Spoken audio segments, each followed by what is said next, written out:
કૃષ્ણની ગીતાનો જય હો,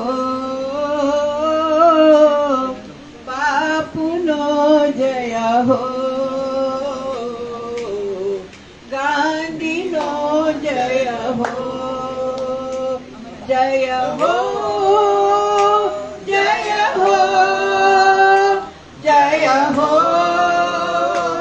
જય હો. કર્મયોગના નવા કૃષ્ણની ગીતાનો જય હો, ગાંધીનો જય હો, બાપુનો જય હો. પંથ વેદના કુંઠિત કર્મે ક્રિયા કાંડના ઘોર અધર્મે, પંથ વેદના કુંઠિત કર્મે ક્રિયા કાંડના ઘોર અધર્મે, સહિષ્ણુતા સન્મંત્ર પ્રદાતા પ્રબુદ્ધનો જય હો, જય હો, જય હો, જય હો. કર્મયોગના નવા કૃષ્ણની ગીતાનો જય હો, બાપુનો જય હો. વેમરૂઢીના શ્યામ પટરમાં સ્તબ્ધ ચેતના શૂન્ય વિલયમાં, વેમરૂઢીના શ્યામ પટલમાં, શ્યામ પટલમાં સ્તબ્ધ ચેતના શૂન્ય વિલયમાં, આત્મ પ્રકાશે લુપ્ત ક્ષિતિજના, આત્મ પ્રકાશે લુપ્ત ક્ષિતિજના તારકનો જય હો, જય હો, જય હો, જય હો. કર્મયોગના નવા કૃષ્ણની ગીતાનો જય હો, ગાંધીનો જય હો, બાપુનો જય હો. દીન દલિતના નષ્ટ ઉલ્લાસે ક્રૂર મસ્ત શિશુપાલ વિલાસે, દીન દલિતના નષ્ટ ઉલ્લાસે ક્રૂર મસ્ત શિશુપાલ વિલાસે, સત્યાગ્રહને સત્યાગ્રહને વ્રજે રાચતા, સત્યાગ્રહને વ્રજે રાચતા વીરેન્દ્રનો જય હો, જય હો, જય હો, જય હો. કર્મયોગના નવા કૃષ્ણની ગીતાનો જય હો, ગાંધીનો જય હો, બાપુનો જય હો. બેનનો પણ જય. ખૂબ ખૂબ આભાર કોકિલાબેન. નમસ્કાર. નાનકડા બ્રેક બાદ બધાનું ફરી સ્વાગત છે. લોકભારતી સંસ્થાના સંસ્થા સાથે જોડાયેલા, ગાંધીના રંગે રંગાયેલા, ગાંધીના વારસદાર એવા ગાંધી સંબંધિત પુસ્તકો લખનાર એવા મીનાબેન પરીખ, જેમને 2021માં દિલ્હી સાહિત્ય અકાદમીનો બા મહાત્માના અર્ધાંગની પુસ્તક માટે શ્રેષ્ઠ અનુવાદક પુરસ્કાર મળ્યો છે, એવા મીનાબેન પરીખને હું વિનંતી કરીશ કે બા ગાંધી અને કેટલાક બહેનો અંગે વિગતે ચર્ચા કરશે.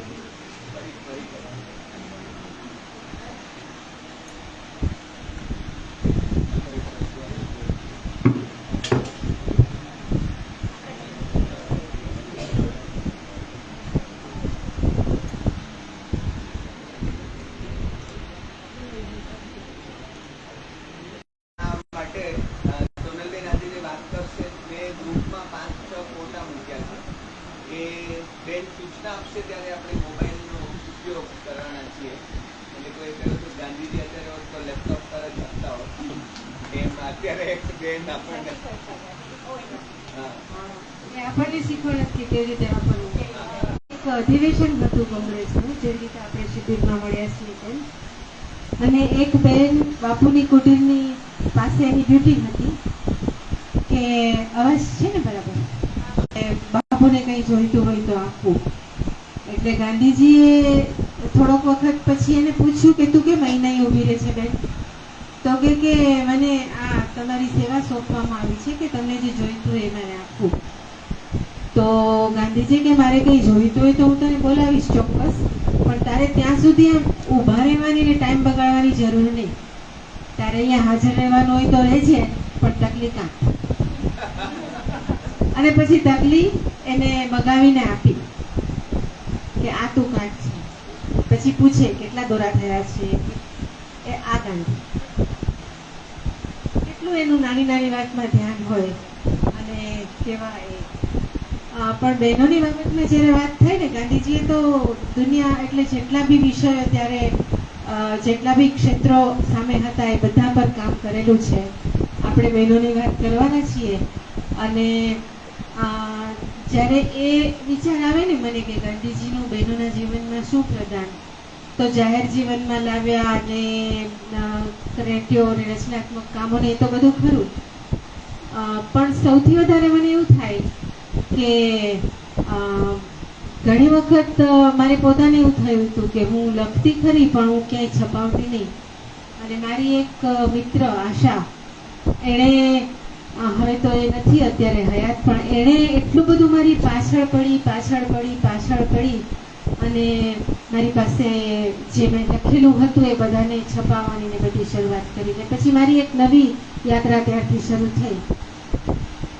તો એ પહેલું પુસ્તક મેં એને અર્પણ કરેલું કે મારી એ મિત્રને કે જેણે મને મારી મુલાકાત મારી જાત સાથે કરાવી દીધી. અને ખરેખર આપણને આપણી જાત સાથે જે મુલાકાત કરાવી દે ને, આપણે આપણી જાતને બહુ ખોઈ નાખીએ છીએ, ખાસ કરીને બહેનો, સ્ત્રીઓ. પણ આપણને આપણી જાત સાથે, આપણા સ્વ સાથે જે મુલાકાત કરાવી દે એ આપણો સાચો મિત્ર. અને ગાંધીજીએ એક આખી પેઢી બહેનોની એણે પોતાની જાત સાથે મુલાકાત કરાવી. એવું નહોતું કે ગાંધીજી પહેલાં કોઈએ બહેનોની સ્થિતિ વિશે વિચાર્યું નહીં હોય કે એનું સારું થાય, એનું હિત થાય, એના માટે પ્રયત્ન કર્યા નહીં હોય. એવા બધા પ્રયત્નો થયા એટલે તો સતી પ્રથા બંધ થઈને બાળ લગ્ન બંધ થયા અને બધું થયું હતું, શિક્ષણને આતે. પણ ગાંધીજીએ જે કર્યું કે શક્તિ બહારથી આપવાની નથી, ઉદ્ધાર બહારથી કરવાનો નથી, ખાલી બહેનોએ પોતાની શક્તિ આડે જે આવરણ પોતે જ ઊભા કરેલા છે એને ખસેડવાના છે. એક તણખો છે એને ફૂંક મારીને રાખ ખસેડવાની છે, એ પ્રકાશ એનામાં છે જ. એટલે પોતાની જાત સાથે, પોતાની અંદર છુપાયેલી ક્ષમતાઓ સાથે ગાંધીજીએ બહેનોની મુલાકાત કરાવી અને સ્વ સાથેની એ મુલાકાતને સર્વ સુધી વિસ્તારી, સમસ્ત સુધી એનો વ્યાપ વધાર્યો. તો આ જે કામ એમણે જે રીતે કર્યું ને, એના ઉપરથી મને એમ થાય કે ઉદ્ધારકો તો બધા ઘણા થઈ ગયા, પણ બહેનોના, સ્ત્રીઓના સાચા સાથી અને સાચા મિત્ર જો કોઈ હોય તો એ ગાંધીજી છે, કે જેણે બહેનોની પોતાની જાત સાથે મુલાકાત કરાવી અને એને જગત સુધી, લોકો સુધી લઈ ગયા કે તમારામાં શક્તિ છે, તમે જાણો બરાબર છે, પણ શક્તિ છે એનો ખાલી પોતાના માટે ઉપયોગ નથી કરવાનો. આપણો આ સમય, આપણો આ દેશ આપણી પાસે ઘણું બધું માગે છે. પોતાનું શ્રેષ્ઠ બહાર કાઢો અને પોતાના દેશને આપો. આ જે દેન છે ને એ બહુ જ મોટી દેન છે. અને આજે હું થોડાક હવે આમાં એવું છે કે એટલી બધી એક આખી પેઢી, એક નહીં બે પેઢી આખી એવી તૈયાર થઈ કે જે સાદગી, અપરિગ્રહ બધી વસ્તુ પોતાનામાં લઈ પોતાનો વિકાસ કરતી ગઈ અને દુનિયાને, દેશને બધું આપતી ગઈ. આવી બે પેઢી, એમાંની બીજી પેઢી મેં થોડી જોઈ છે, પહેલી પેઢી તો મેં પણ જોઈ નથી. પણ એમાંની પણ અમુક બહેનો એવી છે ને કે આપણને એમ થાય કે આપણે કોના નામ લેવાને, કોના નહીં. એકવાર કોઈક જગ્યાએ કંઈ હતું ને અમે બધા થોડા ભેગા થયેલા અને એક નાની અંબોડી વાળેલા ખાદીની સફેદ સાડી પહેરેલા બેન લાકડીના ટેકે ચાલતા મારી પાસે આવ્યા. તું સોનલ પરીખ છે? મેં કીધું હા. તું લખે છે? મેં કીધું હા. તો કે એ તો ઠીક, પણ તું તારા સાહેબ જે જન્મભૂમિ હું ત્યારે કામ કરતી અને નરેન્દ્ર મોદી નવા ત્યારે ઉભરી રહેલા ને અમારા સાહેબ એની ફેવરમાં, એટલે કે તું આ તારા સાહેબ જે રાજકીય વિચારો પ્રગટ કરે છે એ તું વાંચે છે? તો મેં કીધું કે હા. તું એની સાથે સંમત હોય છે? એટલે મેં કીધું કે ક્યારેક હું ને ક્યારેક નહીં. તારે રાજીનામું આપી દેવું જોઈએ, તારે તારા સાહેબને કહેવું જોઈએ કે આમ નથી ને આમ છે. તો સાહેબને કહેવાય તમે પણ તો રાજીનામું આપી દેવું જોઈએ. તો આ એ લોકોની ખુમારી. હવે એનાથી સરખું ચલાતું નહોતું, લાકડી લઈને આવેલા અને ઊભા હોય તો દેખાય પણ નહીં. પણ આ ખુમારી એ પેઢીની બહેનોમાં હતી. બીજા અમુક એવા મને આમ મારી નજર સામે, એમનું નામ પણ હું ભૂલી ગઈ છું, પણ એની મુદ્રા મને બરાબર યાદ છે કે તું સંમત નહીં થતી હોય તો તારે કહેવું જોઈએ, અને તું કહી નહીં શકતી હોય તો તારે રાજીનામું આપી દેવું જોઈએ, અને તું લખે છે એ તો ઠીક છે. એટલે આ મને એટલી બધી વાત ગમી ગઈ હતી. પછી બીજા એક લેડી, એનું પણ મને નામ નથી ખબર, પણ અમારું એક મિત્ર દંપતી, એના મા બાપ, તો એ બેને નક્કી કરેલું કે મારે ગાંધીજીનું કામ કરવું છે ને લગ્ન નથી કરવા. પછી એમને એમના જેવા જ એક સાથી મળ્યા, તો બંને નક્કી કર્યું કે આપણે ભેગા થઈને આપણે લગ્ન કરીએ, સાથે રહીએ અને સાથે પણ દેશની સેવા થઈ શકે. તો એ લોકોએ લગ્ન કર્યા. એ લોકો અત્યારે હયાત નથી, પણ એના ઘરમાં મુંબઈના એક ઉચ્ચ મધ્યમ વર્ગના લોકો, એમનો મોટો સરસ ફ્લેટ છે બધું, પણ એક આટલો નાનો નીચો, આનાથી પણ નીચો હશે અને એટલો પહોળો, એવા કબાટમાં એ ભરતભાઈ વાત કરે કે મારા મા બાપ બેયનો સામાનામાં સમાઈ જાય છે. એ લોકો જીવતા ત્યારે પણ બંનેનો સામાનામાં સમાઈ જતો. પુસ્તકો બહાર રહે પણ એ લોકોના કપડાં કે બીજી જે પણ વસ્તુ એ બધી આમાં સમાઈ જતી. એટલે એટલો અપરિગ્રહ એમણે ત્યારે એ કરેલો અને જિંદગી પણ આખી સરસ એ રીતે જીવેલા. ગાંધીજીનું કામ કરતા કરતા સત્યાગ્રહમાં એ ભાઈ તો ખોવાઈ ગયેલા, ઘાયલ થઈને. તો સૌથી વધારે હિંમત રાખતા એમના પત્ની હતા કે દેશને માટે તો માથું આપવું પડે તો આપવાનું, એટલે તો પડેલા કામમાં. બીજા એક મારા મિત્ર છે, એના મા બાપ ભણવાનું અધૂરું છોડીને જેલમાં ગયેલા. હવે કેટલા લોકો આવા કે જેણે એ વખતે ભણવાનું છોડ્યું, જેલમાં ગયેલા, ગાંધીજીના કામ કર્યા, પછી આઝાદી મળી પછી એમણે શું કર્યું હશે? પોતાના અધૂરા ભણતર સાથે અને મૂડી તો ભેગી કરી ન હોય, તે લોકો કેવી રીતે સ્થિર થયા હશે? પણ એ લોકો પછી મુંબઈમાં રહેતા, નાની નોકરી કરીને ભાઈ ઘર ચલાવતા. તરીકેનું જો સર્ટિફિકેટ હોય તો કંઈક 2-3 માર્ક વધારે મળતા, અને ત્યાંની બીજેટીઆઈમાં એમને એડમિશન જોઈએ તો કે તમે આ સર્ટિફિકેટ લઈ લો ને, કંઈક તામ્રપત્ર આપતા, તો આ લઈ લો ને તો મને 2-4 માર્ક વધારે મળે. અને જે એના મા બાપ એને ખબર, તારામાં તાકાત હોય તો ભણ, તારામાં તાકાત હોય તો એડમિશન લે, હું પેટે પાટા બાંધીને તને ભણાવીશ. પણ આવો વિચાર મનમાં કેવી રીતે? એ દીકરો 6 મહિના એની સાથે બોલ્યો નહીં. એનું જુવાન નહીં હોય ને, આજ મા બાપનો દીકરો 6 મહિના બોલ્યો નહીં કે તમે મારા માટે આટલું ન કરો, તારા માટે બધું કરી.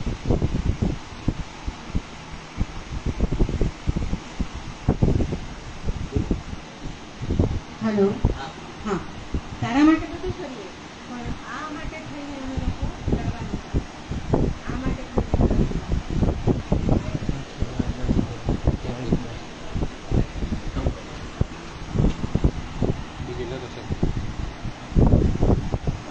हेलो हेलो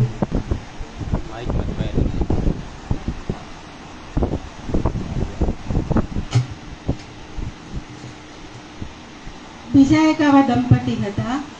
એ લોકોને સ્વાતંત્ર્ય સેનાનીઓને ઘર આપવાની એક યોજના હતી, તો એ લોકોને પણ એક ફ્લેટ મળવાનો હતો. મુંબઈમાં ફ્લેટ એટલે શું કહેવાય, પણ એ લોકોએ નહીં લીધો. એના છોકરાઓ કે અમે 2 છોકરાઓ છીએ, તમે છો, એક ફ્લેટ લઈ લો તો આપણે કામ આવશે ને. તો કે આપણી પાસે એક ફ્લેટ છે ને, બીજા જેને વધારે જરૂર હોય એને માટે આ રાખવું, આપણે કરશું ને. એટલે આવું બધું આ સવારે જ અમે વાત કરતા હતા કે કેટલાક બહેનોમાં કોને લેવા કોને નહીં આમ મૂંઝવણ થઈ જાય આપણને કે કોના નામ આપણે લઈએ કોના નામ ન લઈએ, કારણ કે આ તો બધા અનામી કેટલા લોકો, જાણીતા લોકોમાં કેટલા લોકો રહી જાય. એક હમણાં બેંગ્લોરમાં પ્રદર્શન આવેલું, સરલાબેન મજુમદાર કરીને એક લેડી, ખૂબ શ્રીમંતની દીકરી, કલામાં એનો જીવ, એટલે તે વખતે જ્યાં કલા શીખાતી, ચિત્રો શીખાતા ત્યાં બધે એમણે ફોર્મલ એજ્યુકેશન પણ લીધું અને વોટર કલરમાંથી એટલા સરસ ચિત્રો બનાવે કે આપણને એમ થાય કે જોયા કરીએ. સાબરમતી આશ્રમમાં એમનું મહાદેવભાઈનું લાઈફ સાઇઝ પોર્ટ્રેટ છે, એવી રીતે બીજું એક ગાંધીજી વાઇસરોયને પત્ર લખે છે એવું લાઈફ સાઇઝ પોર્ટ્રેટ છે. આમ નીચું જોઈને લખતા હોય તો એના આંખ ઉપર કે એના કપાળ પર કે માથા પર જે જાતના પ્રકાશ આવે એની આખી યોજના એ પોતાની વોટર કલરથી કરી શકે, એટલા મોટા ચિત્રકાર. પણ 42ની લડતમાં એ નાના હતા અને જોડાઈ ગયા ગાંધીજી સાથે અને પછી જેલમાં ગયા અને બધું જે બધા સ્વાતંત્ર્ય સેનાનીઓ સાથે થાય તે બધું. અને પછી ગાંધીજી જ્યારે મૃત્યુ પામ્યા, આપણને આઝાદી પણ મળી ગઈ, ત્યાર પછી પતિ પત્ની બંને, પતિ ઇંગ્લેન્ડ જઈ આવીને ભણેલા, એ પણ ખૂબ એટલા પૈસાવાળા. એ લોકો બધું છોડીને ભરૂચ પાસે એક નાનકડા ગામડામાં બેઠા, ગામડું જાણે દત્તક લીધું હોય, અને ત્યાંથી પછી વહેમો દૂર કરવા, નિરક્ષરતા દૂર કરવી, આરોગ્ય માટેના કામ આખી જિંદગી કર્યા. એક તરફથી આ કલમ અને ચિત્રની પીંછી અને બીજી તરફથી સેવા, બંને વસ્તુ એમણે કરી. ગાંધીજી સાથે રહેલી જે પેઢી હતી ને એની બહુમુખી પ્રતિભા હતી. સેવા એટલે જડતાથી સેવા કરવી કે પોતાનો વિકાસ એટલે પોતાનો વિકાસ કરવો, એવું નહીં. એ બધું કરતા, પોતાનો વિકાસ પણ કરતા, બીજાના વિકાસમાં પણ સાથે રહેતા, દેશનું કામ કરતા અને પોતાનું શ્રેષ્ઠ બહાર કાઢીને એ શ્રેષ્ઠ દેશને અર્પણ કરતા. તો આવા બધા તો કેટલા લોકો છે જેને મળીને એમ થાય કે આપણે લોકોએ તો હજી, મને એમ થાય કે મારે તો હજી કેટલું બધું જીવવાનું શીખવાનું બાકી છે, કંઈ કર્યું જ નથી. સમજતા બે વસ્તુ આટલા વર્ષો ગયા 60 પાસે, અને હવે તો શું રહ્યું. એટલે આવું અનુભવ કરાવી શકે એટલી સમર્થ સ્ત્રીઓ. અને ઘણી મેં એવી બહેનો જોઈ છે કે પોતાની જગ્યાએ જે પોતાને જ્યાં રહેતા હોય ત્યાં ઝાડ કપાતા હોય તો જઈને ઊભા રહે કે ઝાડ નહીં કાપવા દો, પછી એટલી સરકાર સાથે તંત્ર કેવું હોય એની સાથે માથાકૂટ કરે, બધું પારકા ઝઘડા પોતાના માથે લે. આવા લોકો બાળકી છઠ્ઠીના જાગતા એવો જે શબ્દ વપરાય છે ને એવા. તો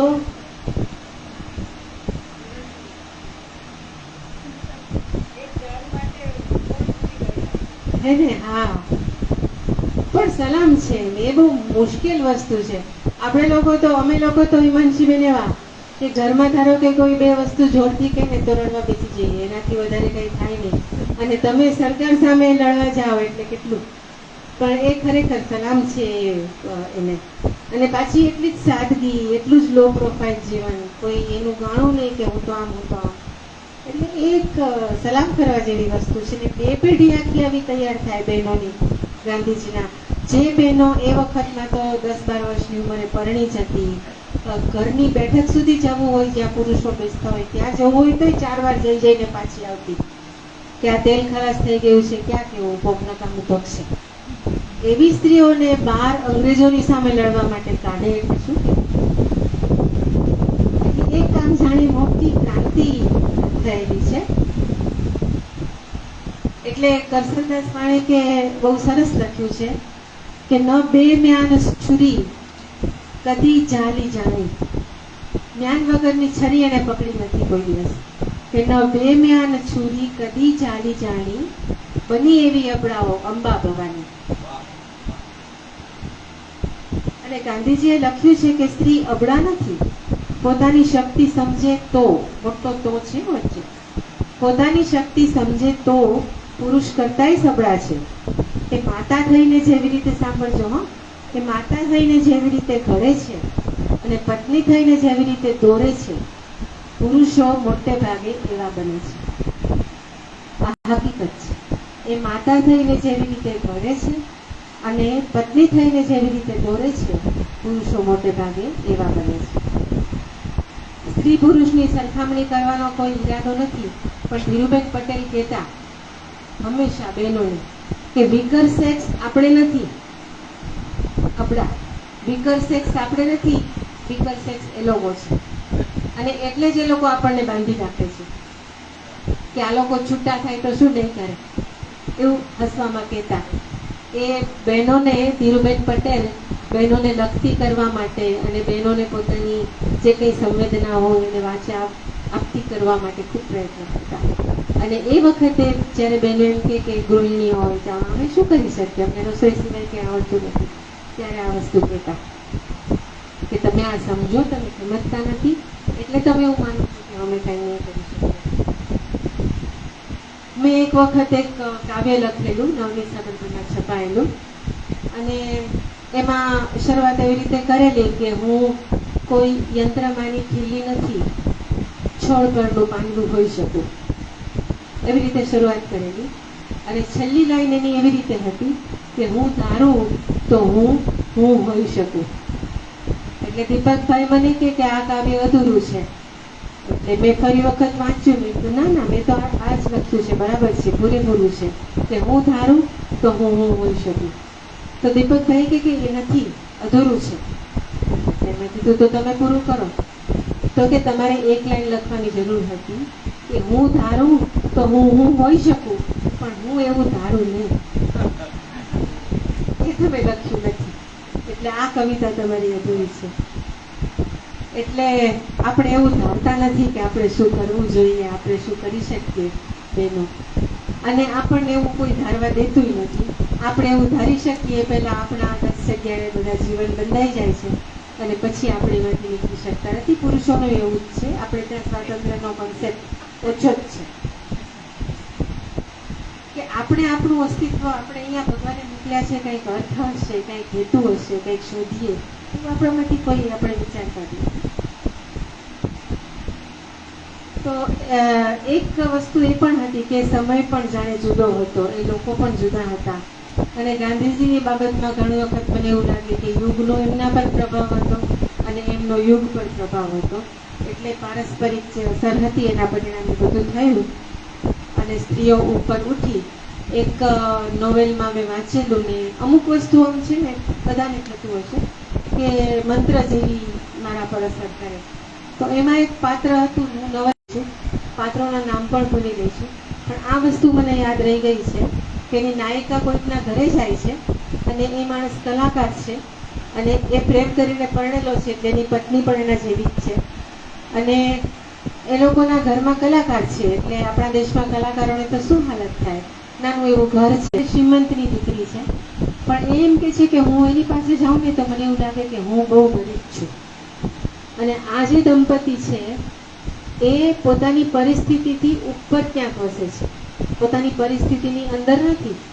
4 કપ સરખા નથી, 2 ઓછાળ સરખા નથી, દવા કરાવવાના પૈસા નથી, બધું, પણ એને આ બધું અડતું નથી, એની પરિસ્થિતિથી ઉપર છે. તો આ પરિસ્થિતિથી ઉપર હોવાની વાત મને એટલી બધી સ્પર્શી ગઈ કે દરેક માણસે આ તો કરવું જ જોઈએ, પરિસ્થિતિથી ઉપર તો ઉઠવું જ જોઈએ. તો ગાંધીજીએ બહેનોને પોતાની પરિસ્થિતિ જે હતી એનાથી ઉપર ઉઠવા માટે પ્રેરી.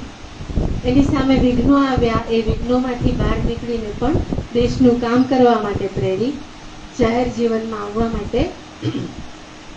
અને ખૂબ એના વિકાસનો પોતાનાથી માંડીને દુનિયા સુધીના વિકાસનો વ્યાપ થયો. મિત્ર તો બન્યા, પણ જરૂર પડી ત્યાં ફિલોસોફર અને ગાઈડ પણ બન્યા.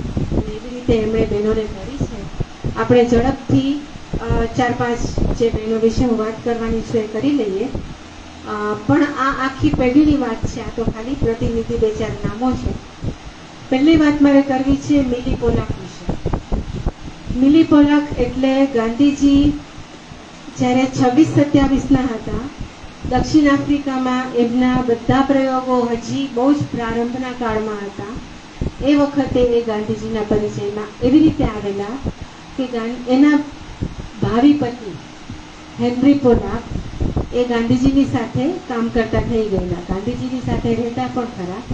અને હેનરી પોલાક ત્યાં પત્રકાર હતા, આફ્રિકાના અખબારમાં લખતા હતા, પોતે બ્રિટિશ યહૂદી હતા, ગાંધીજીના મિત્ર એની સાથે રહેતા હતા. હવે એ લોકોની સગાઈ થઈ ગયેલી મિલી અને હેનરીની, પણ હેનરીના પપ્પા એટલે મોટા પોલાક એ એવું માનતા હતા કે આ લગ્ન કરવાના નહીં, કારણ કે દક્ષિણ આફ્રિકામાં જઈને મિલી અહીંયા પણ સાજી માંદી રહે છે, તો ત્યાં જઈને તો વધારે માંદી પડશે, એટલે એ લગ્ન કરવાની ના પાડતા. એટલે ગાંધીજીએ મિત્રો હતા એટલે એ લોકોની વાત થઈ એટલે ગાંધીજીએ એટલે પત્ર લખ્યો કે વળી તમે ચિંતા ન કરો, કેમ કે દક્ષિણ આફ્રિકાની સુંદર આબોહવા અને પ્રેમભરી કાળજી અને સાદું જીવન આ બધાના કારણે મિલી ત્યાં છે એના કરતાં વધારે તંદુરસ્ત થશે. અને મિલીને પણ પત્ર લખ્યો કે બેન તમે ચિંતા નહીં કરતા, અમારા કુટુંબમાં તમારું સ્વાગત છે અને તમે જે સેવાના કાર્યો ત્યાં કરો છો એ કરવાનો તમને અહીં પણ એટલો જ મોકો મળવાનો છે. આવો પત્ર એમણે ત્યાં પણ લખેલો.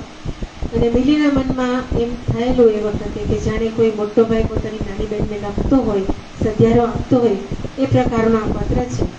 અને ગાંધીજીને જ્યારે મળ્યા, એ જ્યારે બ્રિટનથી આવ્યા ત્યારે ઇંગ્લેન્ડથી આવ્યા ત્યારે ગાંધીજી અને 26 વર્ષના ગાંધીજી એટલે 26 વર્ષનું મોહન અને લગભગ એના જેવડો હેનરી આ બે એને તેડવા માટે ગયેલા. અને એ લખે છે કે બધી જ બહેનોને ને બધા પુરુષોને પણ ગાંધીજીના તો આંતરરાષ્ટ્રીય કક્ષાએ મિત્રો હતા, એ બધાને પેલી છાપે જ પડે કે આ માણસ એટલો બધો હેન્ડસમ નથી, આ માણસ એટલો બધો બહુ આમ પ્રભાવશાળી અવાજ છે ને બહુ સરસ રીતે વાતો કરી શકે છે એવું નથી, પણ છતાં ખેંચાતા એનાથી. તો મિલી પણ લખે છે કે એમની આંખોમાં અને એમના અવાજમાં એમના સ્વચ્છ આત્માનું પ્રતિબિંબ પડતું. અને પછી એ મિલી પણ એમના ઘરે રહેવાના હતા. જે દિવસે આવ્યા તે જ દિવસે એ લોકોના લગ્ન થવાના હતા અને ગાંધીજી એમને લઈને સાક્ષી તરીકે પોતે સહી કરવાના હતા. એટલે દંપતીને લઈ અને ગયા કોર્ટમાં, અદાલતમાં. તો દક્ષિણ આફ્રિકામાં બ્રિટિશ શાસન અને રંગભેદ પુષ્કળ, એક તરફ વ્હાઇટ અને એક તરફ કલર્ડ. કલર્ડમાં આપણે ચીના, જાપાનીઓ, ભારતીયો બધા સ્થાન બીજી કક્ષાનું, એ લોકોનું પહેલી કક્ષા, બીજી કક્ષાનું નહીં, આપણું છેલ્લી કક્ષાનું, સમજો ને એવું. એટલે ગાંધીજીને જોયા એટલે પેલા વકીલે આનાકાની કરી, એને એમ કે આ હિન્દુ માણસ એટલે આ ભારતીય માણસ છે ને કોઈ બ્રિટિશ કન્યાને પરણવા માટે આવ્યો છે. એટલે એ તો અંદર ગયો તે ગયો, પાછો જ નહીં આવ્યો. એટલે પછી ગાંધીજીએ તપાસ કરી કે શું વાત છે. એટલે પછી આખી વસ્તુની ખબર પડી અને એમણે કહ્યું કે હું તો આના મિત્ર તરીકે આવ્યો છું, પરણવાના તો આ લોકો છે, બંને ઇંગ્લેન્ડના જ છે. એટલે પછી લગ્ન થયા. પછી ગાંધીજી તે વખતે ત્યાંના મોટા વૈભવી એવા લત્તામાં 8 બેડરૂમ વાળું ને મોટા મોટા વરંડાવાળું ઘર વાપરતા. પણ પહેલેથી એ કોઈ દિવસ ઘરમાં એકલા રહેતા નહીં. એટલે પોતે કસ્તુરબા, 2 દીકરાઓ અને બીજા કોઈ જેમ કે હેનરી હતા, બીજા એક હિન્દી ભાઈ રહેતા હતા. તો મિલી લખે છે કે હું 9મી હતી એમના ઘરમાં, 9મી વ્યક્તિ હતી. અમે લોકોએ સાથે રહેવાનું શરૂ કર્યું. અને પછી આ તો બ્રિટનથી આવેલી છોકરી એટલે સ્વતંત્ર બુદ્ધિ અને પોતાના વિચારો છુપાવવામાં માને નહીં. એટલે એ લોકોને ગાંધીજી પ્રયોગો કરવામાંથી પાછા પડે નહીં. એટલે ખોરાકથી માંડી, સફાઈથી માંડી, બાળકોને સ્કૂલમાં નથી મૂકવાથી માંડી દરેક વસ્તુમાં ચર્ચા થાય.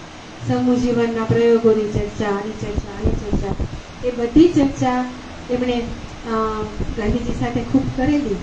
અને પછી ગાંધીજીથી છૂટા પડ્યા પછી ઘણા લોકો એમને કહેતા કે તમે વાત કરો, તમે આ વિશે લખો. તો મિલી પાછા એવું માને કે અંગત વાતો આપણે જાહેરમાં મૂકીએ તો મૈત્રીની પવિત્રતાનો ભંગ થાય, એટલે લખતા નહીં ક્યારેય. પણ જ્યારે ગાંધીજીની આત્મકથા બહાર પડી અને એમણે જોયું કે એમણે તો કોઈ પડદો રાખ્યા વિના બધું લખ્યું જ છે, એટલે પછી એમણે પ્રસંગો લખ્યા અને એનું ચંદ્રશંકર શુક્લએ અનુવાદ કર્યો છે, ગાંધી ધ બેનનો. મને લાગે છે અક્ષર ભારતીએ જ એનું પ્રકાશન કર્યું છે. ખૂબ સરસ વાંચવાની મજા આવે એવું પુસ્તક છે. એ વખતના 26-27ના ગાંધીજી અને એમના જેવડી જ આ થોડીક નાની એવી આ બહેન અને કેવી દલીલો સામસામા કરે, કોઈથી ગાંજા જાય નહીં. પણ પાછા કોઈને એમ થાય કે હવે કોઈ દિવસ ભેગા નહીં થાય એવી દલીલો થઈ હોય, પણ 5 મિનિટ પછી બંને સાથે જમતા હોય. અને એ વખતે પાછી ખોરાકના પ્રયોગોની ટપાટપી ચાલતી હોય. તો આવા એ લોકોના રિલેશન હતા. એક વખત કોઈક 72 વર્ષની છોકરીના લગ્ન થયા એટલે મિલી કે તમારા દેશમાં આવું કેવી રીતે ચાલે, એટલે ગાંધીજી કે પણ એના ઘરમાંથી કોઈ કે વિરોધ કરવો જોઈએ ને, આપણે બહારથી જઈને વિરોધ કરીએ એનો શું અર્થ? તો મિલી કે પણ એ લોકો કેવી રીતે વિરોધ કરે, એ લોકો આ જ વાતાવરણમાં રહેલા હોય, છોકરી તો નાની હોય કેવી રીતે વિરોધ કરે? એની માં તો કે એની માએ કરવો જોઈએ, પણ એની માં પણ આ જ વાતાવરણમાં ઓછી હોય ને આ જ રીતે એનું જીવન રહ્યું હોય, કેવી રીતે વિરોધ કરે? એટલે ગાંધીજી કે છે પણ એ વિરોધ નહીં કરે ને ત્યાં સુધી એની સ્થિતિ સારી નહીં. વિરોધ એને જ કરવો પડશે, બહારથી વિરોધ થશે તો એની સ્થિતિ નહીં સુધરે. એટલે આ અમુક ક્લેરિટી પણ એમને મળી. બીજા એક પ્રસંગ એવું થયું કે કોઈ સમારંભમાંથી મિલી અને ગાંધી બહાર આવતા હતા બંને, અને કોઈક માણસને જોઈને ગાંધીજી મિલીને કે ઉભા રહો હું આવું છું, ત્યાં ગયા અને પછી પાછા આવ્યા થોડી વારમાં. એટલે મિલી કહે છે શું હતું? તો કે કાંઈ નહીં, એની પાસે એક છડી હતી અને એ મને મારવા માંગતો હતો. એટલે મિલી કે અરે પણ તમને ખબર હતી કે આવું છે તો ત્યાં એકલા જવાય, એને મારી દીધું હોત તો તમને? તો કે મારી દીધું હોત તો મારી દીધું હોત, પણ અત્યારે જો હું જઈને વાત કરાવ્યો ને તો એ હવે મારો મિત્ર થઈ ગયો છે. એટલે આવી એ લોકોની વચ્ચે ઇન્ટરેક્શન થાય, એ બધું સમજે, વાત કરે. અને પછી જ્યારે ફિનિક્સ શરૂ કર્યું 2 વર્ષ એ લોકો એના ઘરમાં રહ્યા, ગાંધીજીના ઘરમાં. ત્યાર પછી ગાંધીજીએ નક્કી કર્યું કે આપણે ફિનિક્સ જઈને રહેવું છે, આશ્રમમાં સમૂહ જીવન જીવવું છે. તો પોલાક દંપતી ત્યાં પણ ગયું અને શરૂઆતમાં બધા એક સાપ ને વીછીવાળી આખી કાદવવાળી જગ્યા હતી, એમાંથી એ લોકોએ આશ્રમ શરૂ કર્યો. એ શરૂ હોય તમે આવું શું સમૂહ જીવન કર્યું? તો કે પણ આ જ બધું શીખવાનું છે અને અગવડ સહન કરતા તો આપણે શીખવું જ જોઈએ. તો અગવડ સહન કરતા શું કામ શીખવાનું? શું કામ સગવડમાં નહીં રહેવાનું? બેઝિક સગવડ તો માણસને જોઈએ ને. ઘરમાં સાપ આવી જાય ને પછી તમે ઉપદેશ આપવા આવો એવું કેવી રીતે કામ આવે? પણ ગાંધીજી બધાને એવી રીતે ગણતા હતા કે કાલે ઉઠીને જેલમાં જવું પડે તો એની માટે તમે સાદા ખોરાક માટે, કઠોર જીવન માટે તમારા શરીરને તમારા મન તૈયાર હોય. એટલે આ બધી પણ એ લોકો વચ્ચે દલીલ થાય. પછી 1914માં ગાંધીજી દક્ષિણ આફ્રિકામાં 21 વર્ષ રહી, ત્યાંના કાયદાઓમાં થોડા ફેરફાર કરાવી, કોન્ટ્રાક્ટ કરી ગવર્મેન્ટ સાથે, બ્રિટિશ ગવર્મેન્ટ સાથે ભારત આવવાના હતા, 14માં નીકળવાના હતા. એટલે પોલાક દંપતી પણ સાથે આવવાનું હતું. તો ગાંધીજી કે જો એવું છે મિલી કે સરકારે આપણી સાથે કરાર કર્યા છે, સહીઓ કરી છે, પણ એ લોકો એનો અમલ કેટલો કરે છે એ જોવા માટે કાં મારે રહેવું પડે ને કાં હેનરીએ રહેવું પડે. મિલીને જવું જ તું હા ઇંગ્લેન્ડ, એટલે કે કાં મારે રહેવું પડે ને કાં હેનરીએ રહેવું પડે. તું શું કહેશે? તું જે કહેશે એ રહેશે. તો મિલી કે અમે રહીએ છીએ, તમે જાઓ. એને જવું તું ઇંગ્લેન્ડ ઘણા વખતથી, પણ એ તરત જ સમજી ગઈ કે અત્યારે સમયની એ છે માંગ કે એને જવું જોઈએ ભારત, અને તો પછી અમારે રહેવું જોઈએ. એટલે મિલી ત્યાં રહ્યા, એ લોકો પણ 2 વર્ષ ત્યાં રહ્યા. અને પછી 16માં કે એને લોકો પાછા ભારત આવ્યા. પછી પોલાક તો પાછા ત્યાં ગયા, વિશ્વયુદ્ધ શરૂ થઈ ગયેલું એટલે એ ઇંગ્લેન્ડ ગયા અને મિલીને એમના છોકરાઓ અહીંયા હતા થોડો વખત.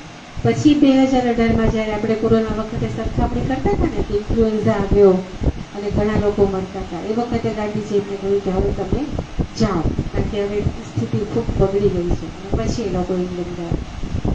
પણ એમાં એક પ્રસંગ મિલીએ લખ્યો છે કે મારો દીકરો 11-12 મહિનાનો હતો અને ધાવણ છોડતો નહોતો.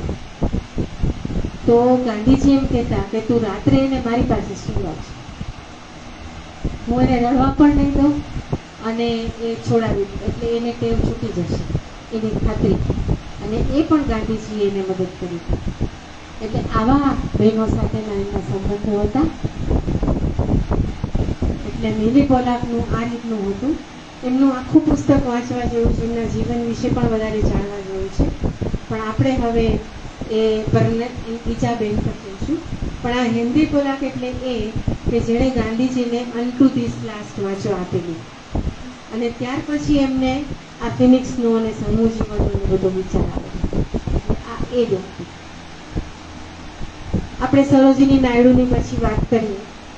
સરોજિની નાયડુ વિશે ખૂબ માહિતી તમને બધી જગ્યાએથી મળશે.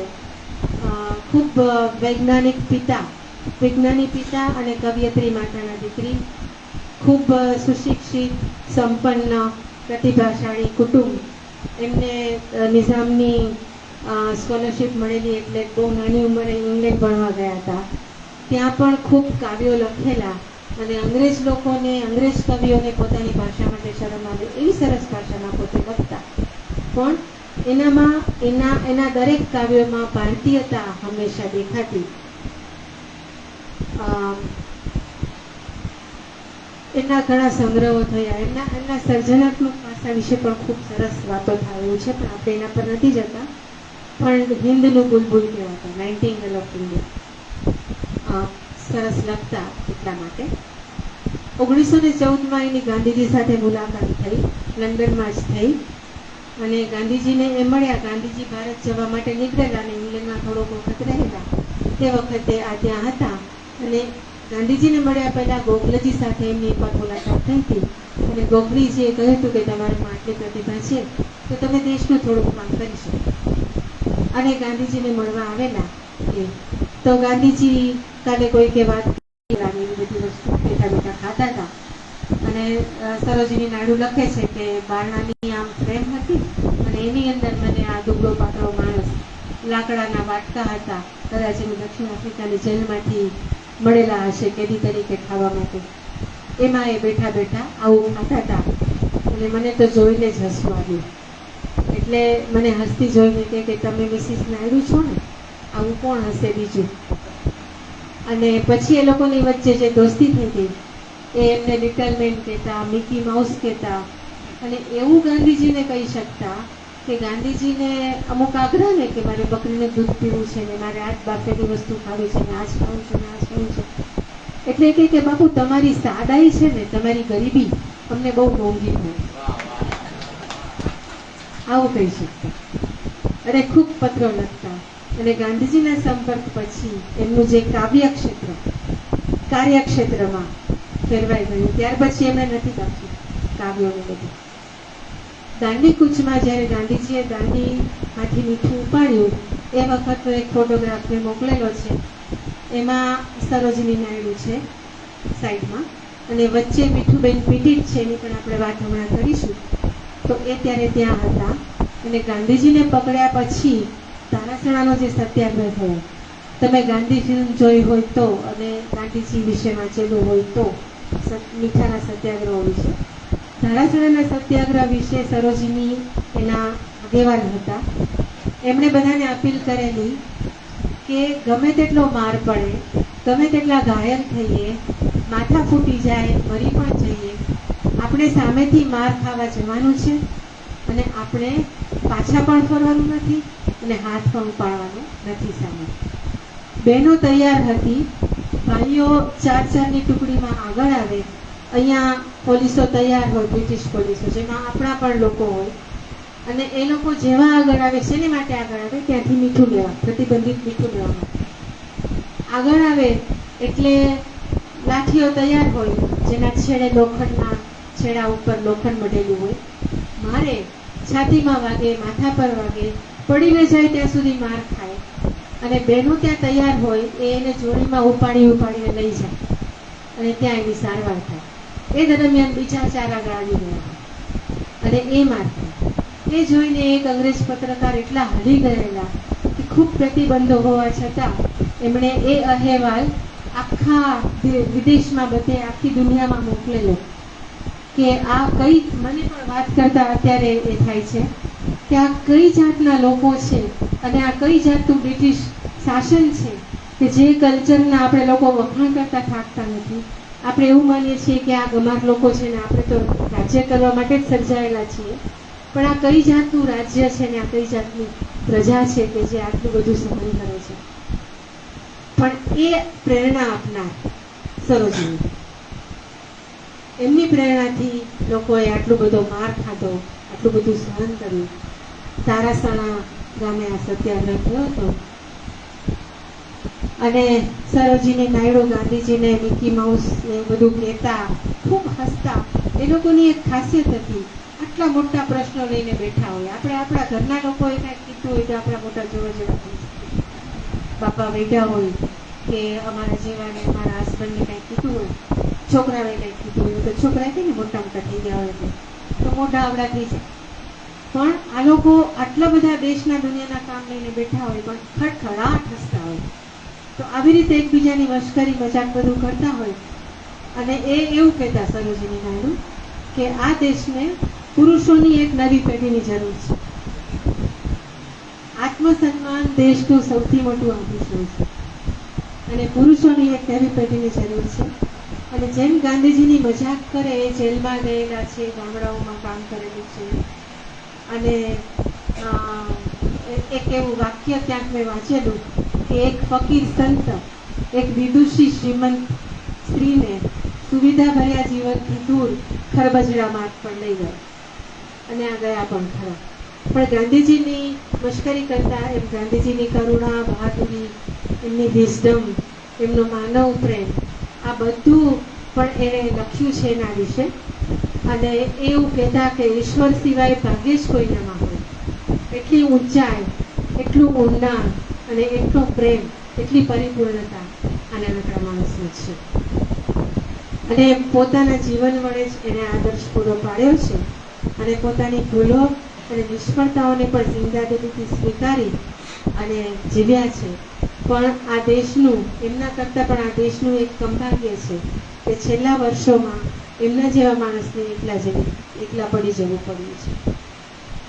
તો આ સરોજિની નાયડુની વાત હતી. એમનો જન્મ 1879માં, એટલે ગાંધીજી કરતાં 10 વર્ષની નાના હતા. મેં જન્મની સાલ પ્રમાણે બહેનો લીધા છે. મિલી પોલાકના જન્મની સાલ મને મળી નહીં, પણ એ દક્ષિણ આફ્રિકામાં ગાંધીજી આટલા નાના હતા ત્યારે હતા, એટલે આ બધાથી વહેલા જન્મ્યા હોવા જોઈએ. ત્યાર પછી આપણે વાત કરીએ મિલિયન લેસ્ટર, જે પણ બ્રિટિશ હતા. 1883માં લંડનમાં એમનો જન્મ થયો. એ ખ્રિસ્તી શાંતિવાદી હતા અને પ્રેમ અને સેવાના સંસ્કાર લઈને મોટા થયેલા.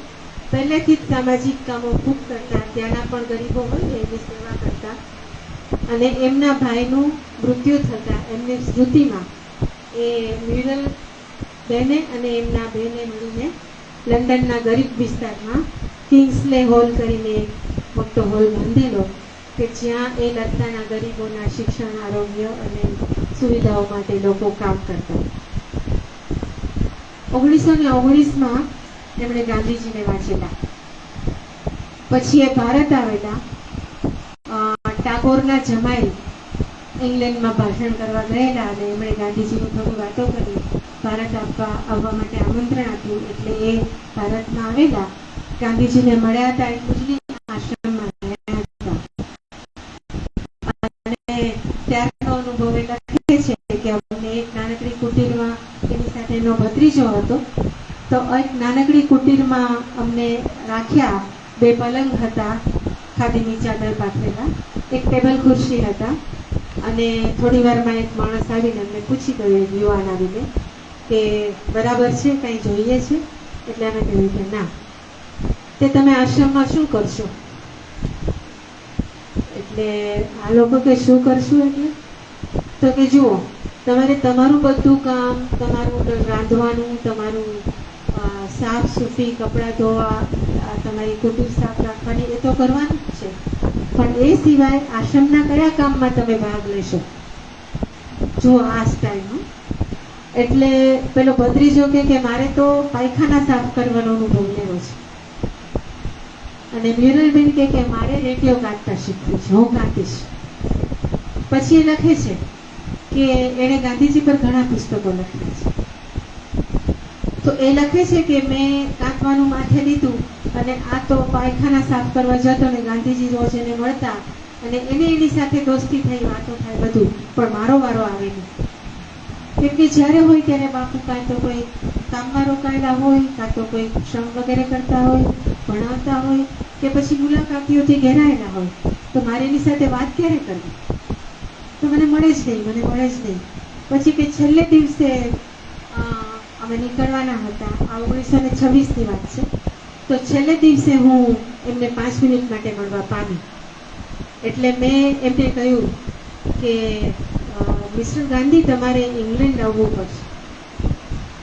તો ગાંધીજી કહે છે કે તમારા જેવા શાંતિવાદીને શીખવવા માટે મારી પાસે કાંઈ નથી, એટલું બધું હું આગળ નથી વધ્યો કે તમારા જેવા શાંતિવાદીને હું શીખવી શકું. તો આ બેન કહે છે કે હું તમને શીખવવા માટે નહીં, શીખવા માટે બોલાવું છું, તમે આવો.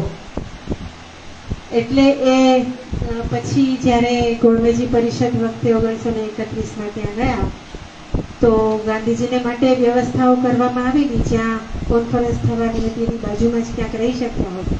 પણ એણે એમ કહ્યું કે ભલે આ વિસ્તાર દૂર છે, લંડનનો ગો સ્ટ્રીટ નામનો વિસ્તાર, પણ મારે કિંગ્સલે હોલમાં જ રહેવું છે. એટલા માટે નહીં કે આ મ્યુરલ બેને બાંધેલો હોય છે, પણ એટલા માટે કે અહીંના ગરીબ વિસ્તારનો પણ મારે અનુભવ રહ્યો છે. મારી દુશ્મની એ લોકો સાથે નથી, મારી લડત તો બ્રિટિશ શાસન સામે છે, એના જે કંઈ ધારાધોરણો મૂલ્યો એની સામે છે, પણ હું રહીશ નહીં. અને ગાંધીજી ત્યાં લગભગ મહિનાઓ સુધી રહ્યા હતા, કેટલા મહિના એ પણ હું કહું. અને ત્યાં રહેતા, સવાર સાંજ ફરવા જતા, ત્યાંના લોકો સાથે દોસ્તી બાંધતા, અને મ્યુરલ લેસ્ટર બેન પણ આવીને એની સાથે વાતો કરતા. અને ગોળમેજી પરિષદ પૂરી થયા પછી જ્યારે એ યુરોપમાં ફરેલા, રોમારોલાને મળેલા અને હતું બધું, ત્યારે એમની સાથે મીરાબેન તો હતા, પણ આ બેન પણ એમની સાથે ફરેલા. અને એ બધી વસ્તુઓ એણે એટલી સરસ લખી છે કે ગાંધીજી ક્યાંય ભળતું સડતું બોલે નહીં, એના માટે ચોકી કરવા માટે 2 ગાર્ડ્સ આપેલા બ્રિટિશ લોકોએ મૂકેલા એની પાછળ, કે સાથે સાથે જ તમારે રહેવાનું, અને એ કંઈ આડવું કરે નહીં કે કંઈ આડવું બોલે નહીં જોવાનું. પણ એ બંને જણ ગાંધીજીના મિત્ર થઈ ગયા. એટલે જે માણસ સાચું કરતો હોય, યોગ્ય કરતું હોય, ન્યાયી કરતું હોય, એને આ પ્રકારની જ અનુભવ થાય. એને પ્રોવાઇડેડ કે સારું માણસ પણ એટલું સભ્ય અને સંસ્કારી હોય. જળ માણસો સાથે આ ના થાય. ઘણા લોકો પૂછે કે આતંકવાદીઓની સામે અહિંસા કેવી રીતે કામ આવે, પણ ના આવે, કારણ કે એ લોકો સભ્ય કે સુસંસ્કૃત છે જ નહીં. એવા હોય તો એમની સામે અસર થાય ને. તમે પથ્થર પર પાણી રેડ્યા કરો તો કંઈ એમાંથી છોડ કે ફૂલ થવાના છે. માટી તૈયાર હોય, ભીની હોય તો એમાંથી બીયું ને. એટલે એવી વાત. પણ આ બધું એમણે જોયું અને પછી પણ એ યુરોપમાં સાથે ફર્યા, પછી પણ એ ભારત આવેલા. 1934ની હરિજન યાત્રામાં સાથે હતા, પછી 1936માં પાછા આવેલા, 1939માં વિશ્વયુદ્ધ શરૂ થયું તે પહેલાં પણ આવેલા. અને એમણે લખ્યું છે કે શાંતિની વાત કરતા લોકો ત્યારે બહુ ઓછા હતા. આખું વાતાવરણ જો કેવું હશે કે એક વિશ્વયુદ્ધમાં ભયંકર ખુવારી થઈ, તે છતાં બધા લોકો 20 જ વર્ષ પછી બીજું વિશ્વયુદ્ધ કરવા આખી દુનિયા તૈયાર થઈ ગઈ. તો એ કેવી હવા હશે યુદ્ધની. જે કૃષ્ણ વેદવ્યાસે લખેલું છે કે મહાભારતનું યુદ્ધ પૂરું થયું ત્યાર પછી યુધિષ્ઠિર પૂછતા હતા કે હવે મારે શું કરવું. તો કે આ યુદ્ધનું જે હવા છે ને, હિંસાની આખી હવા માણસમાં ભરાઈ ગઈ છે, આખા સમયમાં ભરાઈ ગઈ છે, એ કાઢવાનું જ બહુ મુશ્કેલ છે. એટલે એવું આખું વાતાવરણ હતું. શાંતિની વાતો બહુ ઓછા કરતા. અને એ વખતે આ મ્યુરિયલ લેસ્ટર વિશ્વ શાંતિની જનેતા તરીકે ઓળખાતા હતા. અને એ લોકોની ઓળખ થવાનું કારણ પણ આ જ હતું. પહેલા વિશ્વયુદ્ધ વખતે ઓળખાણ થઈ ત્યારે કે બહુ ઓછા લોકો શાંતિની વાત કરે છે અને એમાં ગાંધી એક છે, તો અમારે એમને મળવું છે. તો આ રીતના એમના સંબંધ હતા. અને એમણે એમાં લખ્યું, એક બુકમાં એક સરસ વિધાન છે એમનું, કે આ એ સમય હતો કે જ્યારે ઇતિહાસ અને તેનો સર્જક સાથે સાથે ઉભા. એટલે આ પણ પુસ્તકો ક્યાંકથી મળે, એના વિશે પણ એટલીસ્ટ ક્યાંકથી મળે. તો હવે તો આપણી પાસે ઇન્ટરનેટના લીધે બહુ બધું છે, તો આવું બધું કંઈક જાણવા જેવું છે. કાલે જ વાત થતી હતી કે ગાંધીજી વિશે આ ને ગાંધીજી વિશે તે, અને બધું ચાલે છે આખી એક ઝુંબેશ. પણ જેટલા ખોટા માહિતી મેળવવાના સાધનો છે ને, એટલા જ સાચી માહિતી મેળવવાના પણ સાધનો છે. પણ આપણને મજા પડે છે ખોટામાં, કારણ કે એમાં થ્રિલ છે, એમાં સેન્સેશન છે, અને સાચી વસ્તુમાં તો ગંભીરતા છે, અને એમાં કંઈ એવું આકર્ષણ નથી અને એટલે આપણે એના તરફ જતા નથી, તો પછી નુકસાન આપણને છે. એમ લોકોને તો જે કરવું તું કરીને ગયા, એમને કંઈ ફરક નહીં પડે, આપણને પડશે. એટલે આ વસ્તુ છે. હવે આપણે વાત કરીએ કેટલી વાર 5 મિનિટ. મીઠુબેન પીટી, આમના વિશે બહુ ઇન્ટરનેટ પર છે. ધનાઢ્ય પારસી પરિવારના દીકરી હતા અને ગાંધીજી જ્યારે આવ્યા ભારતમાં 15માં, એ વખતે જે સમારંભો થયા એમાં એક સમારંભ એમના માસીએ કરેલો હતો, માઈજી અને જાયજી અને જહાંગીર પીટીતે. એમાં એમની મુલાકાત ગાંધીજી સાથે થઈ હતી અને પારસીઓ તો અંગ્રેજ ઢબે જ રહેવાવાળા લોકો, અને એમાંથી એમનું એવું પરિવર્તન થયું કે તે ખાદીધારી થઈ ગયા. અને એમનો ફોટો પણ છે, પાછળ મીઠું ઉપાડે છે ગાંધીજીને, પાછળ એક બેન માથે ઓઢીને ઉભેલા છે ખાદીમાં, એ મીઠુબેન હતા. અને મરોલીમાં એમણે અત્યાર સુધી જે વાત નથી થઈ તે આ છે કે માનસિક રોગીઓ માટેનો એક શું કહેવાય હોસ્પિટલ ત્યાં એમણે ઊભી કરેલી. અને ત્યાં ઘણા લોકો બ્રિટિશ સરકારે હેરાન કરીને જે માનસિક અસર થઈ હોય અથવા તો આઝાદી આવ્યા પછી એક જાતનું ખાલીપણું આવતા જે લોકોને તકલીફ પડી હોય સ્વાતંત્ર્ય સેનાનીઓને, એવા ઘણા લોકોએ ત્યાં સારવાર કરેલી. અને છેક સુધી આશ્રમ, સંસ્થાઓ, શાળાઓ, દવાખાના, તાલીમ, સેવા કાર્યો કરેલા. પોતે પર્યાવરણના પણ બહુ મોટા પ્રેમી હતા. એટલે એ મીઠુબેન પીટીત. એક આપણે ખાસ જાણવું જોઈએ કુલસુમ સરાણી વિશે. એ અમીન શાળાની, જો ખબર હોય, બિનાકા ગીતમાલા આવતી એના ઉદ્ઘોષક, બહેનોર ભાઈઓ કરીને શરૂ કરતા ફિલ્મી ગીતો ઉદ્ઘોષક હતા પોતે. અને એને આપણે ઓળખીએ છીએ, એમના મા હતા. પિયર અને સાસરું બંને ખૂબ ભણેલા લોકો, ખૂબ ગાંધી રંગે રંગાયેલા લોકો અને ખૂબ સેવાભાવી લોકો. પિતા ડૉક્ટર હતા, પતિ પણ ડૉક્ટર હતા. અને બધાના મનમાં એક જ વસ્તુ ત્યારે હતી કે આપણી પાસે જે પણ છે આપણે દેશને આપવાનું છે, તો એ રીતના કામો કરતા. અને કુલસુમબેને જે સૂત્ર આપેલું, ઈચ વન ટીચ વન, શિક્ષણ માટે બહુ કામ કરેલું. મુસ્લિમ લતાઓમાં જઈને કે તમારી દીકરીને ભણાવો. અને એ વખતનો મુસ્લિમ સમાજ બધા જ એવા આપણે પરંપરાવાદી હતા કે મોઢા પર બારણું બંધ કરી દે અમુક લોકો તો, તમારી છોકરીઓને બગાડવા તમે કેમ આવો છો. પણ એ વખતે એમને પાછા પડવાના બદલે એમ થાય કે આ કામ કરવાની કેટલી જરૂર વધારે છે. અને એ કરતા રહે. દિવસે છોકરાઓને ભેગા કરે, છોકરીઓને ભણવા માટે, બહેનોને. અને રાત્રે પ્રૌઢ શિક્ષણના વર્ગો ચલાવે. એ જે સંસ્થાનું સંચાલન કરતા હતા એની નીચે લાખો પ્રૌઢ લોકો ભણતા થયા હતા. અને એ એક મેગેઝિન કાઢતા હતા રાહબર નામનું, જેની ભાષા હતી હિન્દુસ્તાની.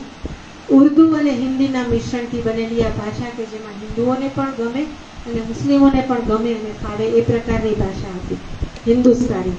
હિન્દુસ્તાની ભાષામાં પણ 3 લિપિમાં, ગુજરાતી, હિન્દી અને એટલે નાગરી લિપિ, ગુજરાતી લિપિ અને ઉર્દુ, આ 3 ભાષામાં એ મેગેઝિન ચાલતું.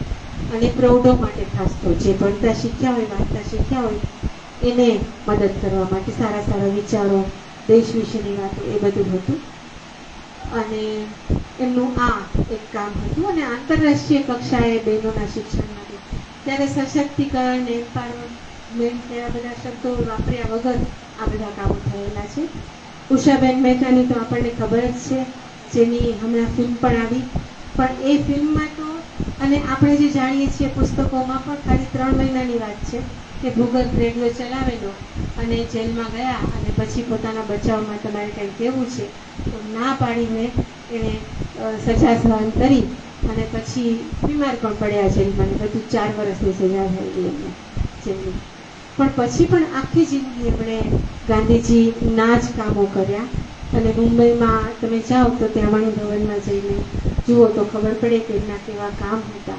છેક સુધી ખાદીધારી અને લોકો જીવ જઈને જીવ બાળે કે ગાંધીજી વિશે જુઓ ને, ગાંધીજીના સિદ્ધાંતો કોઈ પાડતું નથી ને ગાંધીજી તો નોટ પર રહી ગયા છે ને કોઈ એમની વાત કરતા નથી ને આપણે કંઈક કરવું જોઈએ. એટલે ઉષાબેન એમ કે આપણે આપણું કરીએ, ગાંધીજીનો બચાવ કરવાની આપણે કાંઈ જરૂર નથી. ગાંધીજી પોતાનો બચાવ કરવા પોતે સમર્થ છે અને એને જે કરવું હતું એ કરીને ગયા છે. આપણે આપણું વિચારો ને, તમે શું કરી શકો, હું શું કરી શકું, એટલું જ આપણે વિચારીએ ને તોય બસ. અને એવું જીવન પોતે જીવેલા. અને એક બીજા પણ ઘણા બધા લોકો અત્યારે મનમાં છે જે આભા અને મનુ હતા ને, એમાંથી એક એના રિલેશન તમને ખબર છે ગાંધીજી સાથે? ગાંધીજીની લાકડીઓ કહેવાતી બે દીકરીઓ, એક આભા ગાંધી, એક મનુ ગાંધી. મનુ ગાંધી ગાંધીજીના ભત્રીજાની દીકરી હતી, એટલે એના દાદા પોતરીના સંબંધો. અને આભા ગાંધી એમના એક ભત્રીજાના પુત્રવધુ હતા, બંગાળી હતા. એમના પતિ કનુ ગાંધી ગાંધીજીના ફોટોગ્રાફર હતા. આપણી પાસે ગાંધીજીના અસંખ્ય ફોટોગ્રાફર જે સચવાયેલા છે એમાં એમનું ઘણું મોટું પ્રદાન છે, કારણ કે એ વિદેશમાં ફોટોગ્રાફી શીખેલા. અને પછી તમે એના ફોટા જુઓ ને તો ખાદીનું ધોતિયું અને ખાદીનું પહેરણ કરેલું હોય. અને આભાબેનનું પણ આવું છે. પણ આવા પ્રતિભાવાના લોકો હતા. આદિવાસીઓમાં ઘણી બહેનોએ કામ કર્યું છે. ઘણી બહેનો સાયકલ પર બેસીને કરી છે. મણિબેન પટેલ, સરદાર પટેલના દીકરી, સાયકલ પર બેસીને બધે વિદ્યાપીઠમાં અહીંયા ત્યાં બધે જતા. અમુક બહેનો ઘોડે સવાર થઈને ગામડાઓમાં સેવા કરવા જતા. વાહન હોય નહીં એટલે ઘોડા પર બેસીને જાય. ખાદીની સાડી પહેરી હોય પછોટો મારીને ઘોડા પર બેસી જાય ને સેવા કરે. તો આવું બધું બધાએ કરેલું છે. તો આ બધા બહેનો જો એ વખતમાં આ બધું કરી શક્યા ગાંધીજીની પ્રેરણાથી, તો આપણે પણ કેમ ના કરી શકીએ? આપણે એટલીસ્ટ આપણા પોતાના જીવનમાં પણ એક સારી વસ્તુ, એક અર્થવાળી વસ્તુ કરી શકીએ તો પણ ઘણું છે. અને આ જ વસ્તુ ભાઈઓને પણ લાગુ પડે જ છે. અત્યારે બહેનોની વાત છે એટલે હું નથી કરું. આપણે આપણા જીવનને હેતુ આપી શકીએ, આપણે આપણા જીવનને અર્થ આપી શકીએ તો પણ ઘણું છે. અને કદાચ હું લાંબુ બોલી, પણ તમારો બધાનો આભાર કે તમે શાંતિથી સાંભળી અને મને અહીંયા આવવાની તક આપવા માટે સંસ્થાનો અને આ શિબિરના સંયોજકોનો પણ ખૂબ આભાર.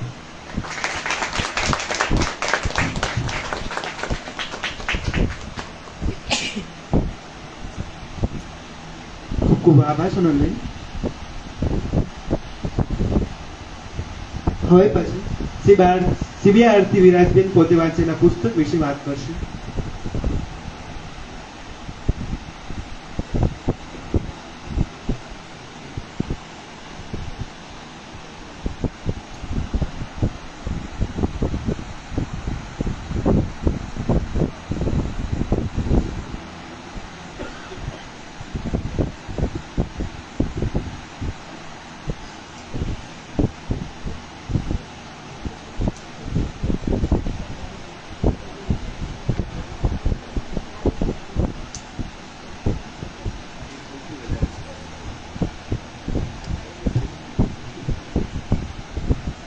સર્વને મારા નમન. અત્યારે એક જ શબ્દ મનમાં ઉદ્ભવી રહ્યો છે, ધન્ય ક્ષણમ અયમ. આ ક્ષણો ખરેખર ધન્ય છે, જ્યારે અહીં આપણી સાથે, આપણી સામે આવા વિદુષી વક્તાઓ, વિચારકો, ગાંધી જીવન જાણનારા નહીં પણ જીવનારા એ આપણી સાથે છે. આ સંસ્થાના પ્રમુખશ્રી અને આયોજકો, રમઝાનભાઈ જેવું યુવા વ્યક્તિત્વ, અને તમે બધા યુવા વિદ્યાર્થીઓ અને મારા સાથીઓ, બધાને ખૂબ ખૂબ ધન્યવાદ છે કે આવા આયોજન આજના સમયમાં દરેક વાતના સારમાં આવે છે કે આ સમયમાં આપણે ચેતવાનું છે. અને એ આવા કાર્યોથી જ સંભવ છે, બોલવાથી કશું નથી થતું, પણ એમાં સાક્ષી બનવું અને એમાં જોડાઈ જવું તો જ આપણે મહાભારત ને રામાયણની વાતો કરી શકીએ છીએ. કારણ કે વ્યાસ અને વાલ્મીકી તો લખી ગયા, પેલા લોકો તો જીવી ગયા, લખી ગયા, પણ એના પછી પણ કેટલું બધું કામ થયું. ત્યારે આજની પેઢીને શીખવાડવું નથી પડતું કે રામાયણમાં શું છે અને મહાભારતમાં શું છે. તો ગાંધી જીવન એવું જ છે. અને આવા કાર્યો એના માટે ખૂબ જરૂરી છે કે જેમાં યુવાઓ જોડાય અને મારા જેવાને પણ કંઈક અંદર સળવળાટ થતી હોય તો વ્યક્ત કરવાની તક મળે. એટલે પ્રથમ તો હું આ સંસ્થાનો, આયોજકોનો અને સર્વનો આભાર માની લઉં છું. એક શ્લોકનું સ્મરણ થાય છે, બે શ્લોકની વાત કરીશ, પણ એમ ન સમજી લેતા પહેલેથી જ કહી દઉં કે આ કોઈ વ્યક્તિ પૂજા, અંધભક્તિ કે આંધળી પ્રશંસા છે કે જેનાથી સારું લાગે. પણ મનમાં ઉદ્ભવ્યું છે એટલે કહું છું. યા દેવી સર્વભૂતેષુ માતૃરૂપેણ સંસ્થિતા નમસ્તસ્યૈ નમસ્તસ્યૈ નમસ્તસ્યૈ નમો નમઃ. માતૃરૂપેણ બોલીએ એટલે આપોઆપ હવે તો કમસે કમ કસ્તુરબાનું નામ આવી જ જાય. અને બીજો શ્લોક મને યાદ આવે કે ભગવાને પોતે વચન આપ્યું હતું કે ધર્મ સંસ્થાપનાર્થાય સંભવામી યુગે યુગે. હવે આપણે એટલા મૂઢમતી છીએ કે હજી રાહ જોઈએ છીએ કે ભગવાન ક્યારે અવતાર લેશે. અરે ભગવાન સમજો તો ખરા કે એ ભગવાન અવતાર લઈ ચૂક્યા, વિદાય પણ લઈ ચૂક્યા, ને એનું નામ પણ શું હતું? મોહનદાસ ગાંધી. પણ આપણે નથી સમજ્યા. આલ્બર્ટ આઇન્સ્ટાઈને સાચું જ કહ્યું. તમને ખબર જ છે કે એમણે શું કહ્યું, કે આવો હાડમાસનો બનેલો, કારણ કે તો અવતાર જ હતા. જો અવતારો થયા હોય ને 10 તો આ 10મો અવતાર આ જ હતો. કોઈ કલ્કી બીજા આવવાના નથી. પણ આપણે હજી આજે એમને પણ એવા જ જવા દો, સમજી શક્યા નથી કે સમજી શક્યા છીએ. પણ તમારે આ કામ અહીંયા જે સામે મારી બેઠા છે એમને કહું છું કે તમારે આ કામ અવશ્ય કરવાનું છે કે ગાંધી વિશે જાણવાનું છે. અને એના માટે તમે તો બહુ નસીબવાળા છો. પહેલાં તો મારું ધ્યાન આ લોકો પર જ રહેશે, કારણ કે હું જન્મજાત શિક્ષક છું, નિવૃત્ત છું. પણ એટલે વિદ્યાર્થીઓ સામે બેઠા હશે ત્યારે મારી આંખો એમની સામે જ છે, એમની સાથે મળી જશે. તમે એક કામ ચોક્કસ કરજો. તમે નસીબદાર એટલે છો કે તમારા આ ઘર આંગણે ગંગા આવે છે, તો આચમન માત્ર ન લેજો, એમાં ડૂબકી મારી જ દેજો.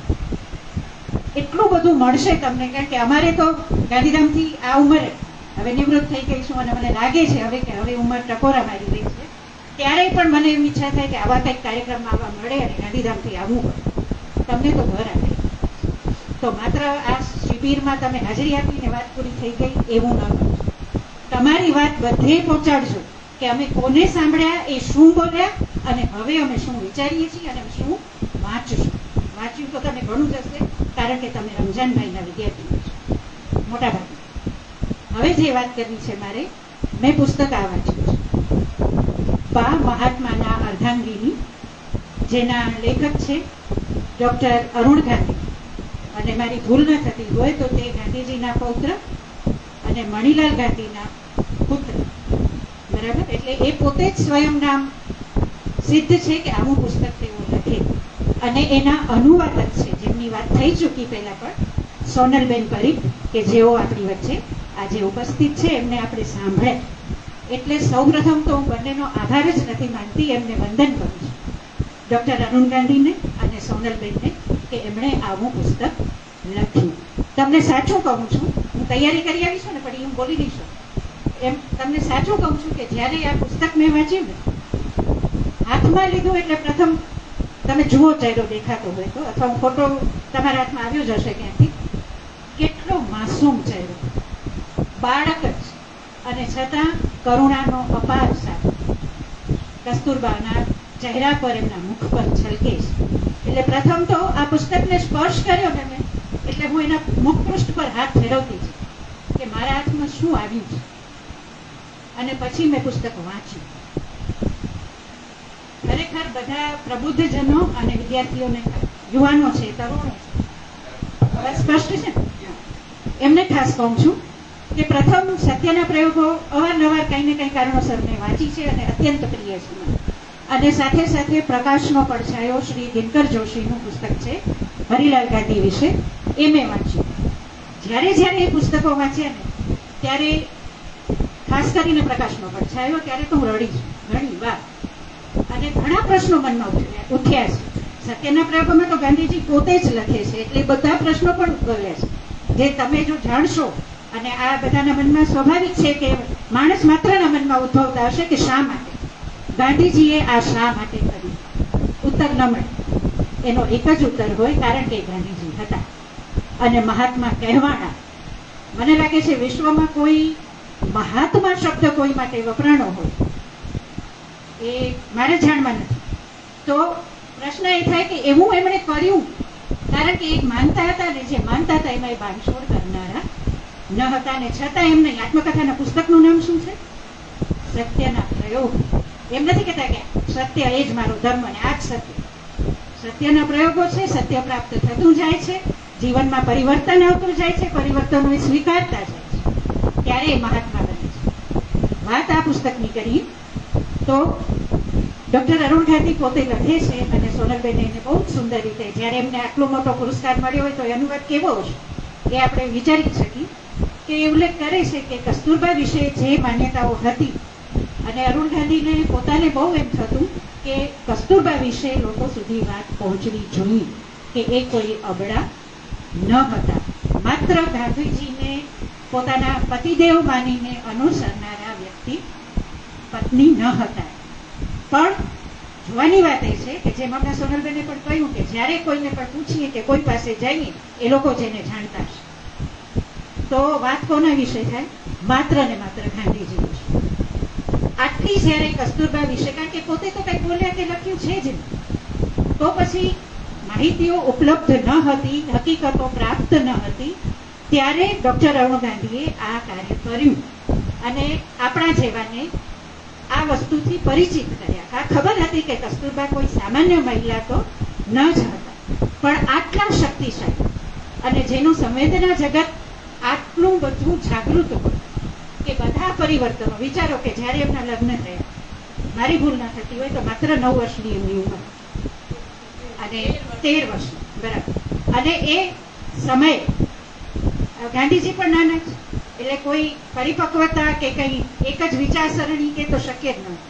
અને પોતે ખૂબ જ સુખી કુટુંબમાં, સંસ્કારી કુટુંબમાં ઉછરેલા, અને એવું જ એમનું સાસરું.